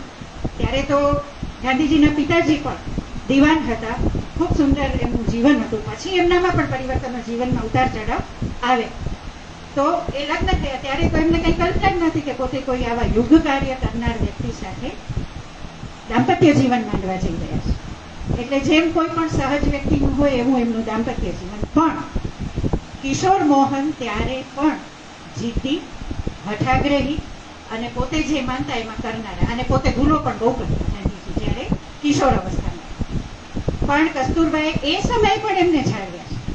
એમને કોની સંગત થાય છે, એ સંગત એમને કેટલી નુકસાનકારક છે, ને એમાંથી એમને પાછા કેમ વાળવા, એ સમયે પણ કસ્તુરબાએ એ કાર્ય કર્યું છે. તમે મોટાભાગના આ બધું જાણતા હશો અને વાંચ્યું હશો. પછી ગાંધીજી વિલાયત ગયા અભ્યાસ કરવા માટે, ત્યારે પોતે આટલી નાની ઉંમરમાં પણ પુતળીબાઈનું એમને ખૂબ જ ઊંઘ અને માર્ગદર્શન પ્રાપ્ત થયું. વિલાયત ગયા ગાંધીજી, અભ્યાસ કર્યો ત્યારે પતિ વગર રહેવું, એ બધી પરિસ્થિતિ, અને ગાંધીજીમાં કેટલું પરિવર્તન આવ્યું. પેલો પ્રિટોરિયા વાળો પ્રસંગ બન્યો, ખબર છે? એ તો બધાને જ ખબર છે, ટ્રેનમાં જતા જતા. અને ગાંધીજીના વિચારોમાં, એમની તાકાતમાં કેટલું બધું પરિવર્તન. એ બધું પણ કસ્તુરબાના જીવન ઉપર તો અસર કરતું જ હોય, પણ એમને ઝીલ્યું માત્ર એટલું નહીં. જ્યારે એમને લાગ્યું કે યોગ્ય નથી, ત્યારે એ અડગ ઊભા પણ રહ્યા. અને ગાંધીજીને કોઈ વિચાર કરતા બદલી શકે, એમના નિર્ણયમાં ફેરફાર કરેલું છે, તો એ માત્ર કસ્તુરબા છે. એ પણ તમે સારી રીતે જાણો. સૌથી અઘરી વસ્તુ હતી પોતાના સંતાનોના ભવિષ્યની ચિંતા. પણ એ પણ એમણે પોતાના ભારે જે આવતું હોય, અને ગાંધીજીમાં જ્યાં એ પરિવર્તન લાવી શક્યા. પણ જો ધ્યાન રાખજો કે ગાંધીજી એવા પ્રસંગો છે, એક પ્રસંગ લઈને કયો, પેલા દાગીના જે ભેટમાં મળ્યા હતા દક્ષિણ આફ્રિકાથી પાછા કરતા, ત્યારે સ્વાભાવિક કસ્તુરબાને એમ થયું કે મારા બાળકોના ભવિષ્ય માટે. આ વાત તો થઈ ગઈ એટલે આપણે ડિટેલમાં નહીં કરીએ, પણ એને એ સ્વીકારવું, અને ગાંધીજીએ લખ્યું છે આગળ કે કસ્તુરબા એ વાતને પછી સમજી શકે, કારણ કે એ મહાત્મા, એ જો કોઈ પણ સિદ્ધાંતમાં બાંધછોડ સ્વીકારી લે તો એ દેશનું નિર્માણ કરવાનું કાર્ય ન કરી શકે. એ હકીકત જ છે. એ પછી આપણા સામાન્ય નેતાઓ જરાક ઊંચા, સામાન્ય એવા અસંખ્ય છે, એવા નેતા બની જાય, પણ ના, એ ગાંધીજી.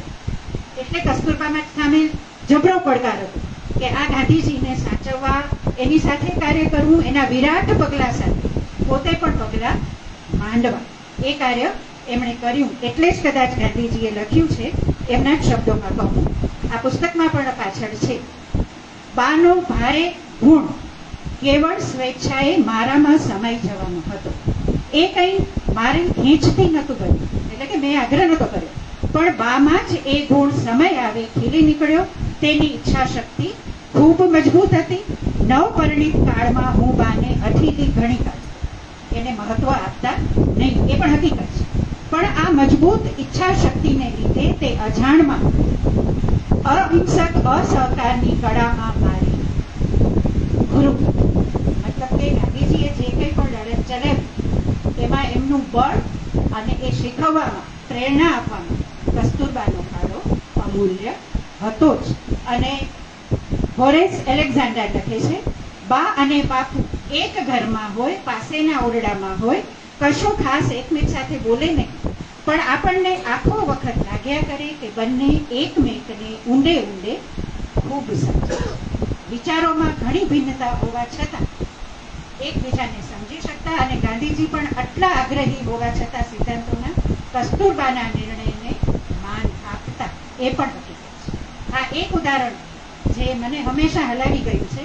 બે જ ઉદાહરણ પછી મારે આપવા છે. તો એક ઉદાહરણ છે દક્ષિણ આફ્રિકામાં. આપણે સૌ જાણીએ છીએ કે ગાંધીજી પોતાનું કામ પોતે કરવું માનનારા હતા, એટલે નોકર તો એમના ઘરમાં સેવક કે નોકર હોય જ. ત્યારે એક ખ્રિસ્તી મહેમાન એમને ત્યાં આવ્યા અને મેલું બધાએ પોતાનું પોતે જ ઉપાડવાનું, કારણ કે ત્યારે તો આજના જેવી કોઈ વ્યવસ્થા, ગટર વ્યવસ્થા જેને કહીએ તે હતી નહીં. એટલે ડબ્બો હોય એમાં મેલું પોતાનો મળ એ બધાએ લઈ જઈને જે એની વ્યવસ્થા હોય એ પ્રમાણે ત્યાં લઈ જવાનું. હવે પેલા યુવાનને એ વાતની ખબર ન હતી, અથવા ખબર હશે તો એ કરી શકે એમ નહીં. એટલે કોને ફાડે આવ્યું? બાને. કારણ કે બાને ખબર હતી કે જો પોતે નહીં કરે, ગાંધીજી એમને ન કહે કે કસ્તુરબા તમે આ કરી નાખો, પણ પોતે નહીં કરે તો બાપુ કરશે, એ કસ્તુરબા જાણતા. એટલે એમણે એનું મેલું ઉપાડ્યું, પણ આંખોમાંથી પાણી જતા. અને ગાંધીજી પોતે આત્મકથામાં લખે છે કે પગથિયા ઉતરે છે અને મારાથી એ સહન ન. એટલે ગાંધીજીએ શું કર્યું તમે જાણો છો, કે એમને હાથ પકડીને કહ્યું કે મારા ઘરમાં નહીં ચાલે, આ નાટક બંધ કર અને નીકળ મારા ઘરમાંથી. હવે તમે વિચારો, મહાત્મા કહેવાયેલો મોહનદાસ પોતાની પત્નીને શું કહે છે? નીકળ મારા ઘરમાંથી. ત્યારે કસ્તુરબાએ કહ્યું હતું કે રાજકોટમાં જન્મેલી આ સંસ્કારી કુટુંબની દીકરી હું આ દક્ષિણ આફ્રિકામાં ક્યાં જાઉં?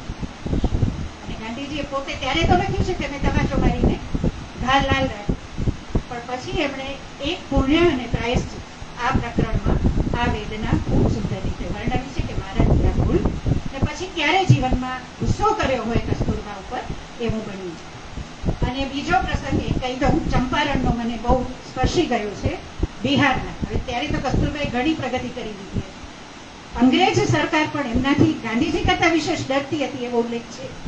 ત્યારે એ એક યુવાન ગાંધીજીના આશ્રમમાં એમની સાથે ફર્યા કરે પાછળ પાછળ કે ચંપારણ બિહાર તમે ચાલો, અને ત્યાં અંગ્રેજ સરકાર અને ત્યાંના જે લોકો જમીનદારો જે શોષણ કરી રહ્યા છે, જે દમન કરી રહ્યા છે લોકો, કસ્તુરબાએ સમજાવ્યા એટલે ગાંધીજી ત્યાં ગયા. રોજો આ કોઈ રાજકીય આંદોલનો કે ચળવળો ગાંધીજીએ કર્યા નથી, પણ એ બંને ગયા. અને ત્યાં ગયા પછી એ લોકોના જીવનમાં એમના હકોમાં પરિવર્તન લાવવા માટે એમણે જે પ્રયત્નો કર્યા છે, એમના ઘરે એમની સેવા કરી. ગાંધીજી તો પાછા આવી ગયા, પણ કસ્તુરબા ત્યાં રોકાઈ ગયા. અને બિહારના એટલે કે ચંપારણના લોકોમાં જીવનમાં ગરીબી, અજ્ઞાનતા, ગંદકી આ બધું એમણે ધીમે ધીમે કેળવી દૂર કર્યું અને એમને જીવતા શીખ્યું. અને ખરેખર ભારત દેશને આઝાદી તો બહુ મોટી વાત ચાલે, પણ એનાથી મોટી વાત જીવતા કોણે શીખ્યું છે? ગાંધીજી અને કસ્તુરબા.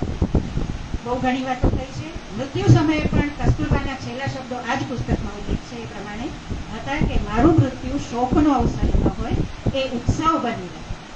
એટલે આપણે કસ્તુરબાને, ગાંધીજીને જેટલા વંદન કરીએ તેટલા ઓછા છે. અને કંઈક એમના વિશે સાચું જાણીએ એના માટે ખાસ આગ્રહ રાખીએ કે જે આ પુસ્તક હોય કે કોઈ પણ મૂળભૂત ઓરિજિનલ પુસ્તક જ આપણે વાંચીએ, ભલે અનુવાદ હોય, પણ કોઈના દ્વારા લખેલું, સોશિયલ મીડિયામાં આવેલું એ માર્ગે ન ચાલીએ. તો કદાચ ઘણું બધું કહેવાનું છે. ઘણું, આ તો યુદ્ધ કાર્ય કરી જનારા લોકો, યુગ પુરુષ શબ્દ તો બહુ છે જ સ્વીકારાય, પણ કસ્તુરબાનો ફોટો નથી અહીંયા જોઈ મારાથી, પણ કયો શબ્દ કસ્તુરબા માટે વાપરશું? આપણે નવો બનાવીએ, યુગ માતા. યુગ મહિલા નહીં, પણ યુગ માતા કસ્તુરબા. સર્વને ખૂબ ખૂબ આભાર. સર્વને